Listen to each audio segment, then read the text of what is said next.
Paris, mégapole internationale, capitale de la France mais aussi symbole de la culture française. Paris nous montre un visage des plus somptueux. Vous trouverez dans cette ville une chaleur atypique, et ses clichés parfois véridiques ne s'avèrent point coiffés du honteux. Ville souvent reconnue pour sa gastronomie, elle rassasie les plus voraces et elle attire les plus curieux par son doux parfum d'intellect. Le sage, lui, ne tombera pas dans le gouffre mais dans le puits, et il se régalera des thèses et récits où l'on trouve parfois à redire. En 1924, un événement des plus discrets souffla une lueur d'espoir sur chaque pavé parisien. Et pour celle que les hommes baptisent Ville Lumière, Dieu l'honora de l'un de ses plus grands flambeaux.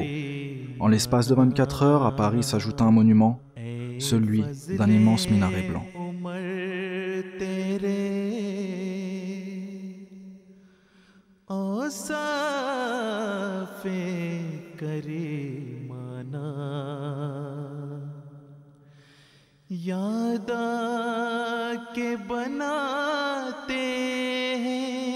En octobre 1924, 6 ans après la Première Guerre mondiale, la France est dans une période appelée les années folles. Ces années symbolisent un peuple qui sort d'une guerre à la fois victorieux et défaitiste. Les pertes matérielles sont conséquentes et le traumatisme dû à l'horreur de la guerre provoque une nouvelle mentalité. Le peuple alors se dirige vers une grande insouciance, une folle envie de consommation, d'où son nom, les années folles. Les cabarets et les beuveries sont les lieux à la mode. L'homme part alors à la quête de désirs à satisfaire. Un nouveau confort apparaît avec l'émergence de l'électroménager. Les indices économiques sont au plus haut, mais ce désir de profiter lié à cette croissance engendre de surcroît un féroce individualisme. Cette tendance est véhiculée par un désir de paix intérieure, provoqué par la guerre, mais aussi piégé par l'idée d'un nouveau conflit. C'est cette incertitude du lendemain qui conduit à l'envie du profit d'aujourd'hui. La guerre incitera également un mélange des peuples lorsque les alliés combattent ensemble, mais aussi lorsque les colonies sont appelées à aider la France. Ce mélange et la forte croissance économique favorisera l'émergence d'un nouveau monde, et les futures découvertes telles que l'or noir ou le développement des sciences et de la technologie ont été les catalyseurs du monde d'aujourd'hui, un monde totalement ouvert. C'est dans une optique d'ouverture, mais avec des avis divergents, que Paris décidera d'être un lieu d'accueil pour l'islam, lorsque la France accepta la construction de la grande mosquée de Paris. Salli ala nabina.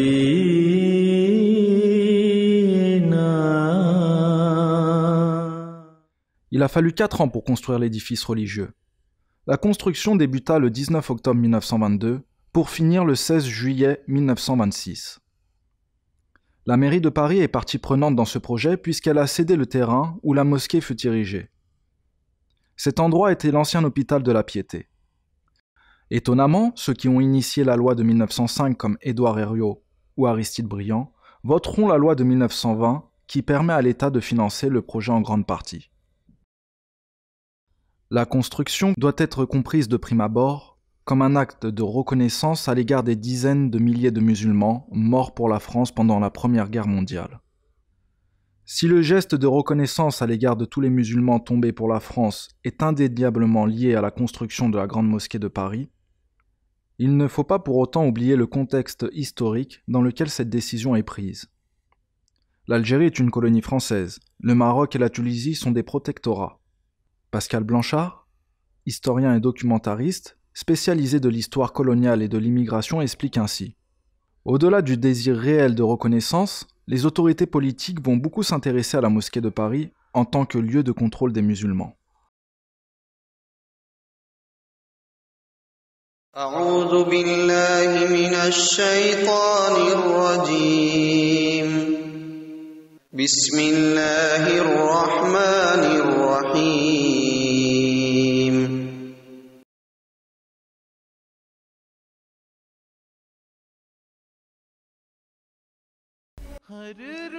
Hazrat Mirza Bashiruddin Mahmoud Ahmad, chef de la communauté Ahmadiyya, visita Paris en 1924.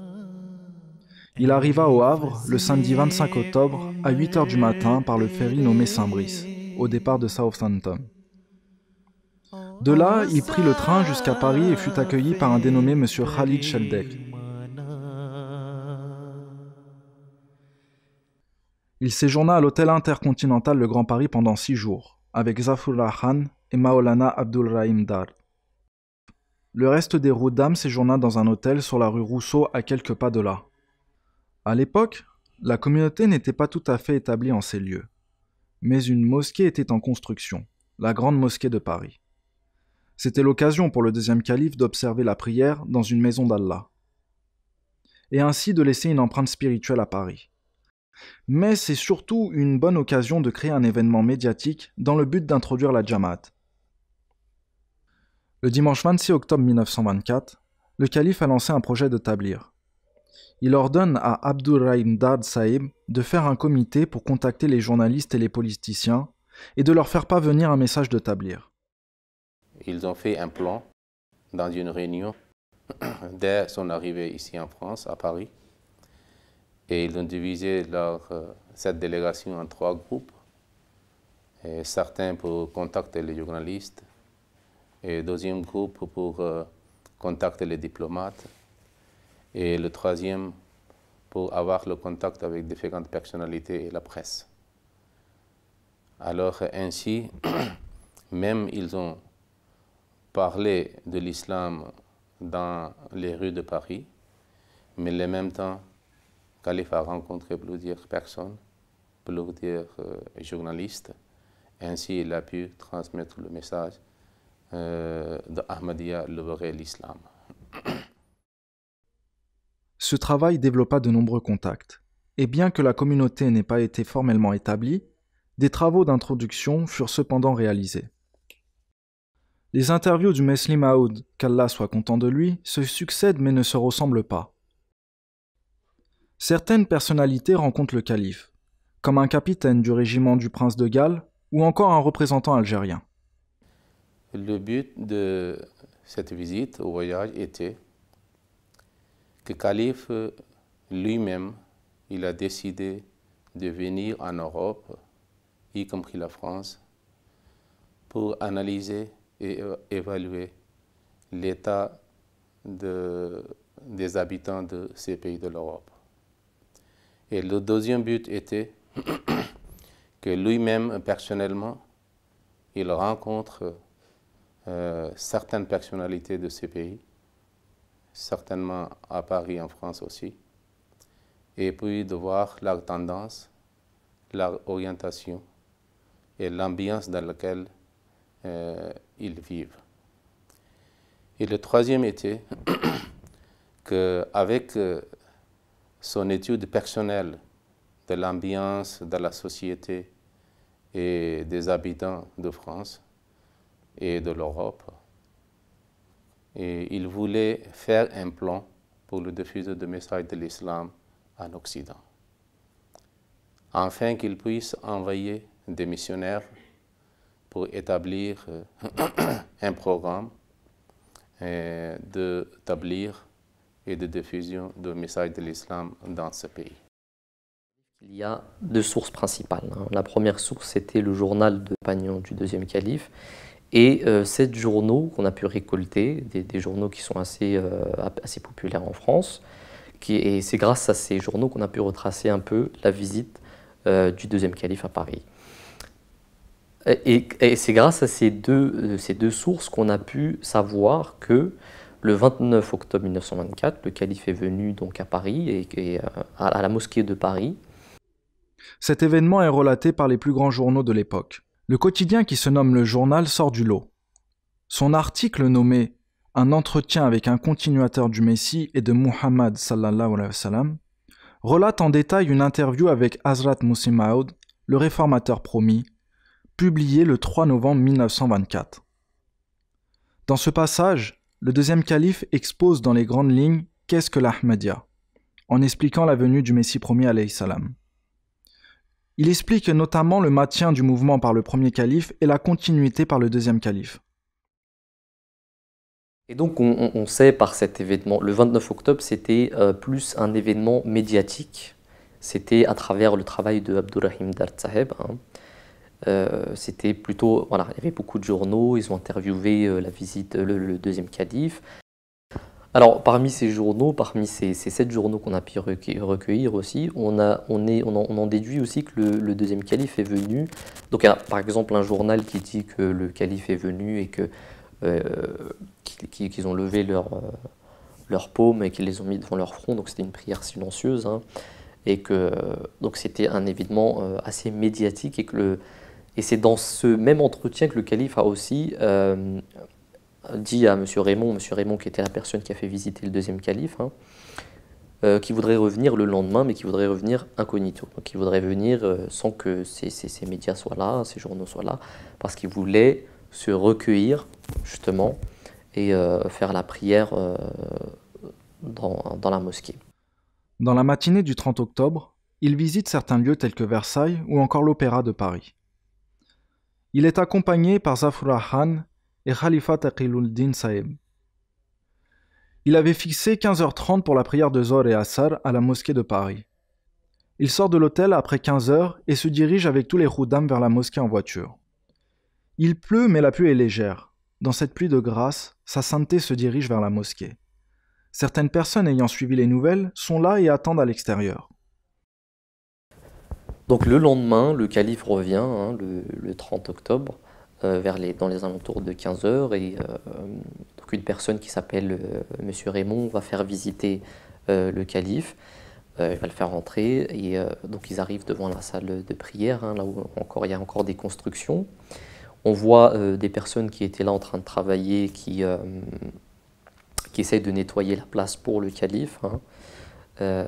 Et tout ça, ça a été écrit justement dans le journal. Hein. Tout ça, c'est écrit en détail. Le calife arrive devant le mihrab et donc demande à ce que l'appel de la prière soit fait. Hein. L'appel à la prière était le premier azan de la mosquée de Paris, suivi de la toute première prière que le calife a dirigée lui-même. Certes, ce n'est pas la première pierre qui fut posée par le deuxième calife, mais il s'agit de la première supplication adressée à Allah en ces lieux. Tout de suite après l'appel à la prière, le calife se lève, debout devant le mihrab. Le takbir fut donné et la prière commença. Et le calife précise que l'appel de la prière soit fait par Hafiz Sam, qui est arrivé et qui a fait l'azan, l'appel à la prière. Il est dit que l'appel de la prière a été fait d'une très belle voix, hein, très haute et qui a été assez mélodieuse. Les gens ont beaucoup apprécié. Je voudrais juste aussi préciser une chose, c'est qu'il y a des personnes qui étaient aussi venues voir, même si le calife voulait venir en inconnu, il y avait quand même des personnes qui étaient au courant de sa venue. Hein. Donc il y a des personnes qui étaient là parce qu'ils ne savaient pas trop, hein, à cette époque-là, on ne savait pas vraiment ce que c'était. Est-ce que c'était un calife, est-ce que c'était un prince? C'est pour ça qu'on a dans des journaux le fait que le calife soit un prince. Et donc il arrive et donc il demande à ce que l'appel de la prière soit fait. L'appel de la prière a été fait et le calife va diriger la prière de Zohr. Après la prière de Zohr, il va aussi diriger la prière de Asr. 18 khuddam sont présents, parmi lesquels on retrouve Abdurrahman Qadiani, Chaudhry Zafrullah Khan Saeb, Maulvi Abdurrahim Saeb Dard, Hafiz Roshan Ali Saeb, Mirza Sharif Ahmad Saeb. La nuit va bientôt tomber et il faut se préparer au retour. Le calife s'est levé rapidement après la prière pour partir, mais les gens lui demandent de rester un peu et proposent du thé et des biscuits. Alors le calife, quand il se lève pour repartir, hein, il y a des personnes qui sont là qui lui offrent du thé, des biscuits. Il faut savoir que le calife était avec 18 de ses compagnons, hein, parmi lesquels il y avait Abdurrahim Dard Saheb, Zafrullah Khan Saheb et Mirza Sharif Ahmad Saheb. Hein. Donc des grands érudits, des grandes personnes célèbres, hein, de la Jamaat. Le calife va repartir, mais des biscuits lui sont proposés avec du thé, donc il accepte, il s'assoit, il parle un peu avec eux. Une fois qu'il a terminé, il offre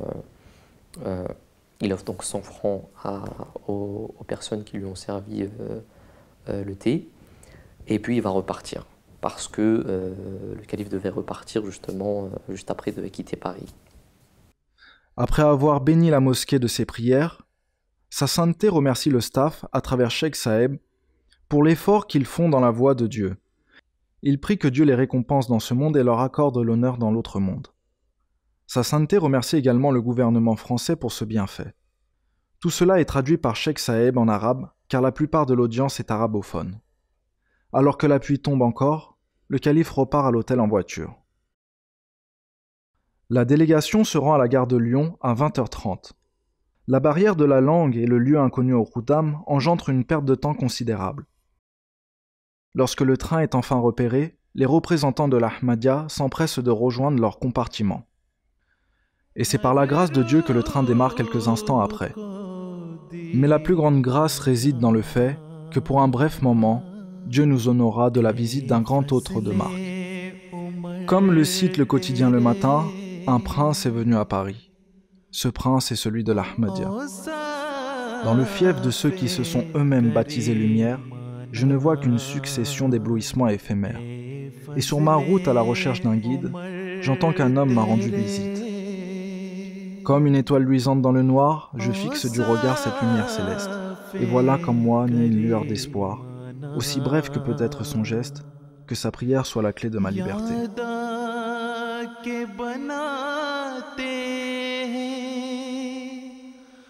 हर रूह को दीवाना